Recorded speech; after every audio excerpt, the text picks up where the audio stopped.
Hi guys, இன்றைக்கி நம்ம வீடியோவில் என்ன பார்க்க போகிறோன்னா ஃப்ளவர் வாஷ் எப்படி பண்ணுறதுன்னு தான் பார்க்க போகிறோம். வீடியோக்குள்ளே போகிறதுக்கு முன்னாடி நீங்கள் நம்ம சேனலை இன்னும் சப்ஸ்கிரைப் பண்ணாமல் இருக்கீங்கன்னா சப்ஸ்கிரைப் பண்ணிக்கோங்க.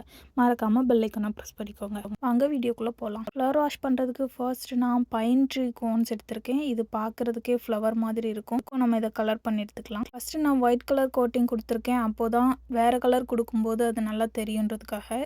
இப்போது ஒயிட் கலர் கோட்டிங்க்கு மேலே நமக்கு பிடிச்ச கலர் நமக்கு எடுத்துக்கலாம். இப்போ கலர் பண்ணதுக்கப்புறமா எல்லாமே சூப்பராக ரெடி ஆயிடுச்சு. என்கிட்ட மொத்தம் 9 கோன்ஸ் இருந்துச்சு. அது எல்லாமே கலர் பண்ணி எடுத்துக்கிட்டேன்.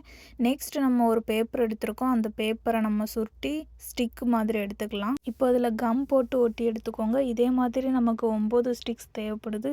நெக்ஸ்ட் அந்த ஸ்டிக்ஸோட 2 கார்னரையுமே கட் பண்ணிவிடுங்க. கட் பண்ணிவிட்டு ஒரு பக்கத்தில் க்ளூ கன் அப்ளை பண்ணிடுங்க. இப்போ க்ளூ கன் அப்ளை பண்ணியிருக்கிற இடத்துல நம்ம ஆல்ரெடி கலர் பண்ணி வச்சுருக்கிற அந்த கோனை எடுத்து ஸ்டிக் பண்ணிடலாம். இதே மாதிரி நீங்கள் எல்லா கோனையுமே ரெடி பண்ணி எடுத்துக்கோங்க.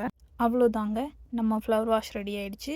இதே மாதிரி நீங்களும் வீட்டில் ட்ரை பண்ணி பார்த்துட்டு மறக்காமல் கமெண்ட் பண்ணுங்கள். இப்போ பாருங்கள் ஃபைனல் லுக் எவ்வளோ சூப்பராக வந்திருக்குன்னு. இந்த வீடியோ பிடிச்சிருந்துச்சுன்னா லைக் பண்ணிவிட்டு அப்படியே உங்கள் ஃப்ரெண்ட்ஸ் அண்ட் ஃபேமிலிக்கும் ஷேர் பண்ணி விட்டுருங்க. தேங்க்ஸ் ஃபார் வாட்சிங்.